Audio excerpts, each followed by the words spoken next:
तुला लगन के जातक के पारिवारिक वातावरण के बारे में विचार करें तो उनका पारिवारिक जीवन सुखद होता है, क्योंकि ये शांति प्रिय होते हैं। कलह से, विवाद से इनका बचने का प्रयास होता है।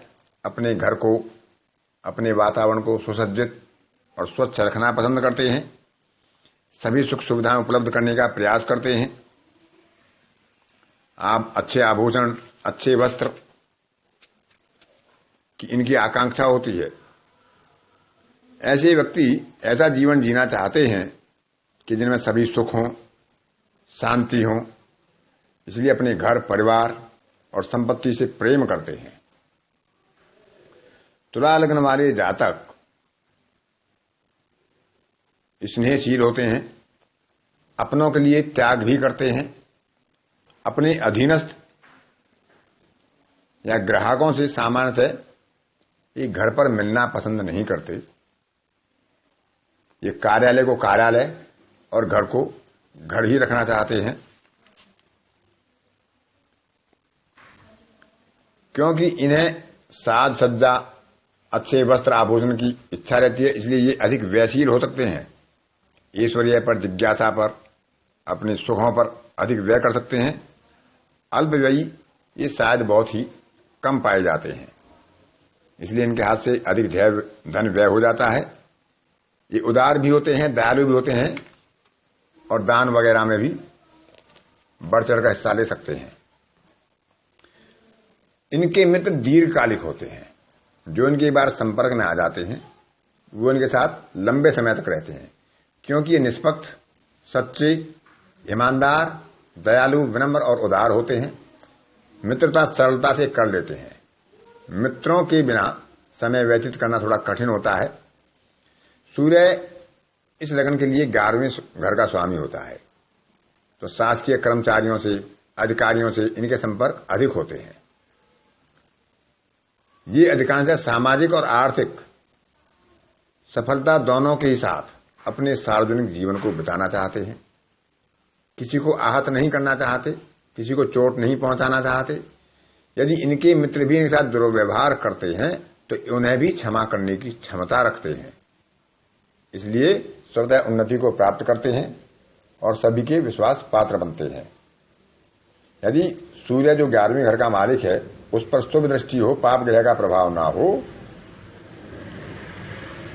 तो इन्हें अच्छा लाभ प्राप्त होता है। तो इसी कारण रविवार को या सिंह लग्न में या कृतिका, उत्तरा फाल्गुन या उत्तराषाढ़ नक्षत्र में जन्म लेने वाले जातकों से इन्हें अच्छे लाभ अर्जन की प्राप्ति होती है। लेकिन जो पुनर्वसु, विशाखा, पूरा भाद्रा, आश्लेषा, ज्येष्ठा या रेवती नक्षत्र में जन्मे लोग होते हैं उनके ऊपर इनके धन व्यय होते हैं। इन 6 नक्षत्रों के जन्मे व्यक्ति इनके लिए उपयोगी नहीं होते हैं। यदि सप्तम भाव पर पाप प्रभाव ना हो, शुक्र पर पाप प्रभाव ना हो, तो सामान्यतः इनका विवाह एक उचित आयु पर या कह सकते हैं छोटी आयु में भी हो सकता है।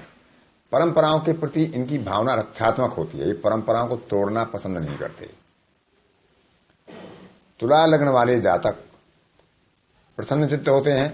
परिवार की सभी आवश्यकताओं को, सुख साधन को उपलब्ध कराते हैं। संयोगवश वातावरण के अनुरूप यदि इन्हें उत्तर अपेक्षाकृत प्राप्त नहीं होता है तो फिर दुखी हो जाते हैं। लेकिन ये विच्छेद के बजाय समायोजन का प्रयत्न अंतिम सीमा तक करते हैं। ये रिश्तों को तोड़ना ज्यादा पसंद नहीं करते, क्योंकि जीवन में ये सुख की और शांति की कामना रखते हैं। मिथुन और कुंभ लग्न में जन्म लेने वाले जातक इनके साथ अच्छा तालमेल बिठा लेते हैं। मीन, मकर और कर्क में जो जातक या जातिका पैदा होते हैं उनसे तालमेल बनाने में तुला लग्न वालों को थोड़ा परेशानी आती है। इसका पंचम भाव, जब तुला लग्न होती है तो पंचम भाव शनि का होता है, तो सामान्यतः संतान की अधिकता नहीं होती। शनि कर्तव्यनिष्ठ ग्रह है। इस कारण जातक की संतान इनकी वृद्धावस्था में इनके लिए सहायक होती है, अपने पिता के लिए या माता के लिए सहयोगी होती है। जातक के आकर्षण और मधुर व्यवहार के कारण संतान उनकी आज्ञा पालक होती है। यदि शनि लग्न में उच्च का होता है तो उनकी संतान उच्च कोटि की राजनीतिक कौशल के कारण अच्छे पद प्रतिष्ठा को प्राप्त करने वाली, प्रसिद्धि को प्राप्त करने वाली होती है। ये दूसरों पर बहुत ध्यान देते हैं, उनके मंतव्य को समझते हैं और यानी उन्हें उचित लगता है तो वे उनके विचारों को अपनाते भी हैं। कभी अति नहीं करते, पक्षपात नहीं करते, आडंबरहीन होते हैं, शिष्टाचारी होते हैं। वे चाहते हैं कि उन्हें किसी को ना कहना पड़े, सदैव हाँ में ही उत्तर देना पसंद होता है। बहुत ही विकट स्थितियों में ये किसी को ना कह पाते हैं। इनके लिए रविवार और सोमवार और शुक्रवार शुभ दिन होते हैं। शनिवार किसी बड़ी सफलता को दर्शाता है, क्योंकि शनि इनके केंद्र और कोण का स्वामी होता है और शनि इनकी लग्न में योग कारक ग्रह होता है, तो शनिवार इनके लिए बड़ा अच्छा होता है। यदि शनि पर किसी पाप ग्रह का प्रभाव हो तब अलग बात है कि थोड़ा कठिनाई हो सकती है। मंगलवार योग्यता, प्रतियोगिता, वाद विवाद और चुनाव के लिए इनके लिए शुभ होता है, क्योंकि वह द्वितीय भाव और सप्तम भाव का स्वामी होता है। अचानक और अनअपेक्षित लाभ इन्हें मंगलवार में हो सकता है। बुध इनके लिए व्यय का, विदेशियों से संपर्क का, लंबी यात्राओं का, उत्सव का, सामाजिक कार्यक्रम का, दानशीलता का और सुखपूर्ण व्यय को सूचित करता है। गुरुवार इनके लिए अशुभ होता है। सामान्यतः तुला लग्न वाले जातकों के ऐसे छोटे भाई बहन नहीं होते जो उनके लिए उपयोगी हों, विश्वस्त या ईमानदार हों, क्योंकि तृतीय भाव गुरु का है और गुरु इनके छठे भाव का स्वामी भी होता है। इसलिए छोटे भाई बहन या जो इनसे पड़ोसी उम्र में छोटे हों वो सामान्यतः इनके लिए उपयोगी नहीं हो पाते हैं। शुक्रवार अच्छा होता है, लेकिन वो मिश्रित फल देता है, क्योंकि शुक्र अष्टम भाव का स्वामी भी होता है, तो कभी कभी शुक्रवार में इन्हें हानि भी उठानी पड़ती है। शुभ रंग इनके लिए श्वेत, लाल और नारंगी होता है। हरे और पीले रंग के उपयोग से इन्हें बचना चाहिए। नारंगी रंग ये बिना किसी परेशानी के स्वीकार कर सकते हैं, वो इनके लिए लाभकारी होता है। लाल रंग इनके विवाह के लिए और प्रतियोगिता के लिए शुभ है। पीला रंग इन्हें भ्रम देता है, विवाद प्रिय बनाता है और हरा रंग इनके व्यय को बढ़ा सकता है, इनकी धन संचय की क्षमता को कम कर सकता है। शुभ अंक इनके लिए होते हैं 1, 2, 4 और 7।